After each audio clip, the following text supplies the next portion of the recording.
أنا شغالة مدرسة واسمي سهام. تلميذ بيقول لي: يا أستاذة سهام، البطيخة كبيرة قوي. رديت عليه وقلت له: وأنا هعمل لها إيه يعني؟ وبصراحة في اليوم ده حصلت حاجات كتير جدا. أنا البطيخة بتاعتي كبيرة قوي وملبن بجد، مهلبية. اسمع ما أقولك يا واد أنت، لو ما وطلتش الكلام اللي أنت بتقوله ده أنا هفصلك من المدرسة. بحب الدلع قوي والرقص، بحب الخروج والفسح. أنا دلوعة قوي يا حبايبي، قوي قوي دلوعة، وبعشق الدلع وبحب الرومانسية قوي.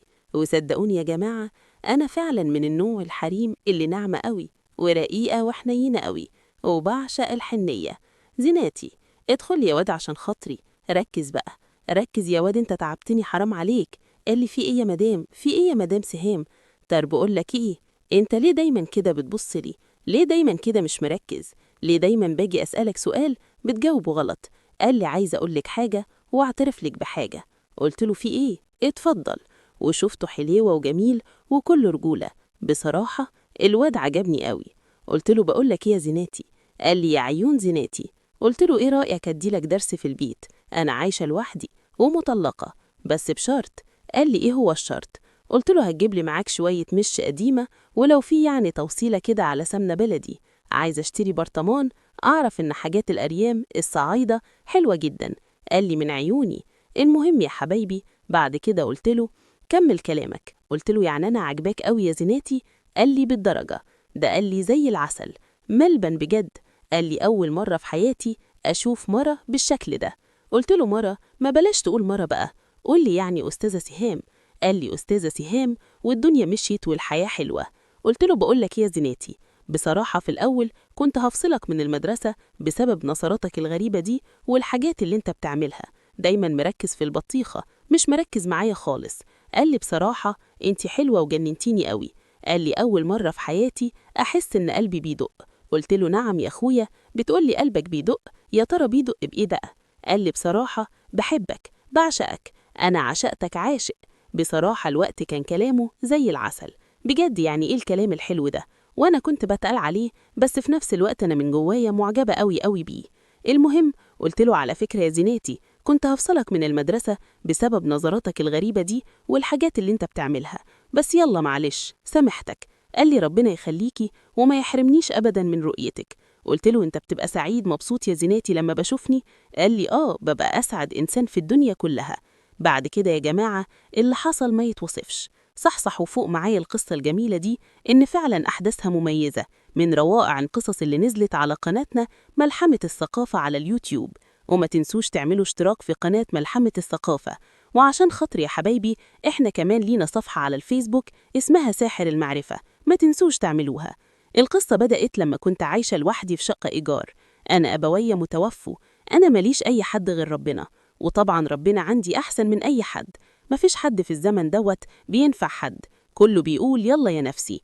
نادر ممكن تلاقي أو تصادف حد كويس يخدمك أو يقف جنبك أو حتى يعمل لك خدمة. المهم يعني زمن بقى زمن مصالح، نادر ما ممكن تلاقي حاجة نظيفة وحاجة كويسة. في يوم من الأيام يا حبايبي، حصل لي موقف غريب جدا مع تلميذ اسمه زيناتي في المدرسة اللي أنا شغالة فيها.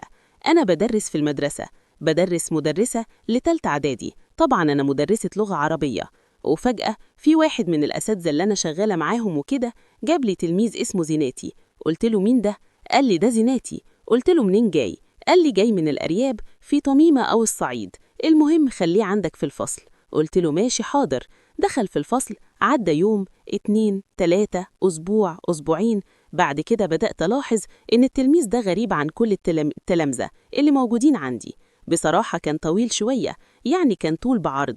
بدأت ألاحظ إن التلميذ ده يعني منسجم جدا معايا، هتحسه دايما بيبصلي كده بنظرات غريبة. مش مركز لما أجي أسأله مثلا سؤال، مش مركز. لحد ما شفته في يوم من الأيام مركز معايا قوي، فسألته قلت له: يا زيناتي، إيه حكايتك بالظبط؟ ليه دايما بتبصلي كده بطريقة غريبة؟ قال لي: بصراحة يا أبلة بعشقك. قالها لي بالطريقة الصعبية العربية الجميلة، ولما قالها حسيت فعلا بلهجة يعني الراجل الشرقي الأصيل. بصراحة كنت سعيدة ومبسوطة قوي، على الرغم إن الكلمة دي من المفروض محدش يسمح بيها، بس فعلا أنا تقبلتها. قلت له: واللي عجبك فيا يا ترى بعنات؟ قال لي: كل حاجة فيكي حلوة، عيونك عيون غزلان، قوامك بجد ممشوق وجميل، بصراحة كل حاجة فيكي حلوة. قلت له بدرجة يا زيناتي؟ قال لي وأكتر من كده. تقول وانت ما شاء الله عليك يعني كلك رجولة، ما شاء الله اللي يشوفك ما يقولش ان انت في تالتة اعدادي، يقول انك انت يعني عندك 40 سنة 30 سنة. دي البركة في السمنة البلدي، احنا كنا في الصعيد بناكل أكلة صح وجميل. قلت له انت هتقولي. قلت له والنبي عشان خاطر يا زيناتي عايزة منك طلب.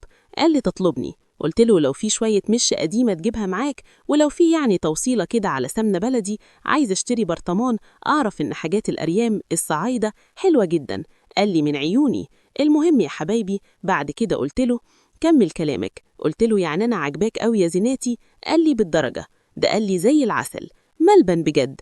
قال لي أول مرة في حياتي أشوف مرة بالشكل ده. قلت له مرة؟ ما بلاش تقول مرة بقى، قول لي يعني أستاذة سهام.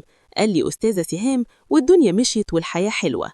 قلت له بقول لك يا زيناتي، بصراحة في الأول كنت هفصلك من المدرسة بسبب نظراتك الغريبة دي والحاجات اللي انت بتعملها. قال لي بصراحة انت حلوة وجننتيني قوي.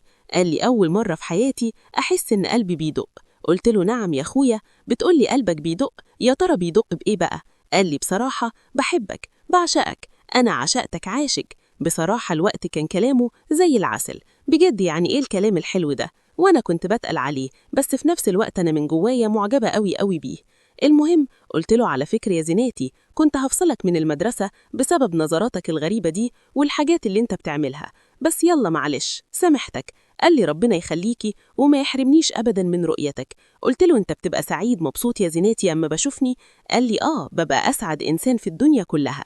بعد كده يا جماعة اللي حصل ما يتوصفش. المهم مرت الأيام وبصراحة اتعلقت جدا بزيناتي، لدرجة إن لما كنت بروح المدرسة كنت بركز قوي مع التلميذ ده، كنت بطمن عليه، أخبارك عامل إيه، عندك مشاكل أحلها لك. وبصراحة يا جماعة بعد كده قلت له إيه رأيك يا زيناتي أديلك درس في اللغة العربية علشان مستواك ضعيف شوية، علشان يتحسن شوية.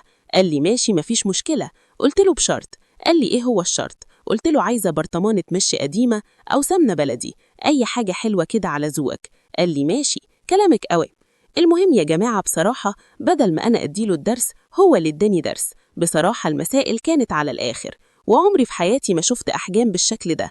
ده لابسة حاجة مختلفة خالص، حاجة جديدة بالنسبة لي. قال لي أنا عشقتك يا مرة. قلت له زيناتي زيناتي، عشان خاطري يا زيناتي بلاش الكلام ده. قل لي يا أستاذة، قل لي يا أبلة، دي ما بلاش يا مرة، أنا فعلا مرة في البيت يا زيناتي مش هنا في المدرسة. زيناتي والنبي عشان خاطري يا زيناتي. قال لي تمام تمام ماشي يا أستاذة. قلت له لو سمحت قل لي أستاذة سهام. قال لي أحلى وأجمل سهام في الدنيا كلها. زيناتي عشان خاطري بلاش سهام كده لوحدها، في البيت برضو قل لي أستاذة سهام. قال لي تمام ماشي قشطة قشطتين مليون قشطة عليا يا أستاذ سهام. قلت له أيوة كده. المهم قلت له وانت منين يا زيناتي؟ قال لي أنا من الصعيد، بس جيت وعشت وأهلي وساكنين في طنطا من شهرين، والمدرسة كنت في تالتة إعدادي في الصعيد ونقلت مدرسة هنا في طنطا. قلت له والله نورت طنطا يا زيناتي، كل أهل طنطا تشرفوا بيك. المهم يا جماعة اللي حصل بعد كده ما يتوصفش. صحصح وفوق معايا القصة الجميلة دي، إن فعلا أحداثها مميزة، من روائع القصص اللي نزلت على قناتنا ملحمة الثقافة على اليوتيوب. وما تنسوش تعملوا اشتراك في قناة ملحمة الثقافة. وعشان خاطر يا حبايبي احنا كمان لينا صفحة على الفيسبوك اسمها ساحر المعرفة، ما تنسوش تعملوها.